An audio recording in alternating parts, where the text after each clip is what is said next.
I'm standing on hallowed ground. This is Pirates Cove. For those of you who don't know Pirates Cove, it's where God started to move in a very special way in the 1960s and 1970s. Something happened during the hippie era. Just as Vietnam was kicking off, just as post-World War II had happened, there was a group of people called the hippies. And the hippies were in need of something more. They were empty. They were fueled by drugs, looking for free love. And yet something inside of them said, I've got to have been created for something more than this. And God started speaking through a couple of people. And as He did, the Bible and the fame of God started to reach into their souls. And they said, I want to live my life for something that actually matters. And they came to Pirates Cove and they got baptized. I don't know if you can see the cliffs behind me, but I'll tell you this. Sometimes 30, 40, 50,000 people would line these cliffs. And sometimes a half a mile down, people would be wanting to get baptized in the waters that are right behind me. You ever read Habakkuk 3:2? I stand in awe of your fame.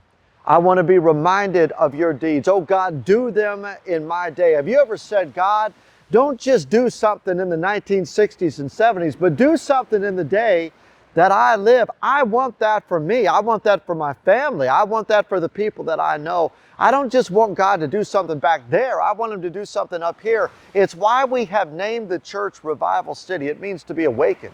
It means to be revived. It means to have a life almost extinguished given back to you. It's the idea of John chapter 3. You've got to be born again, not just once of a woman. You're going to be born of the Spirit. There needs to be an awakening to your soul. I'm praying that what God does, He does again in Newport. He does again in the South Bay. He does something in LA, and He does something in you and me.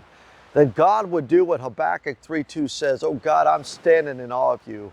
I'm looking at what you've done, and I want you to renew them in our day. Have you ever had God awaken you? Have you ever chosen to live for His awe, His fame, His renown, His story because yours is too small? You ever come to a place like Pirates Cove and stood on the sand where you said, God, you did it back there, but I know that you can do it up here as well. May God bring revival to you. May He change the very person of who you are from the inside out. And then may He use you to awaken a generation.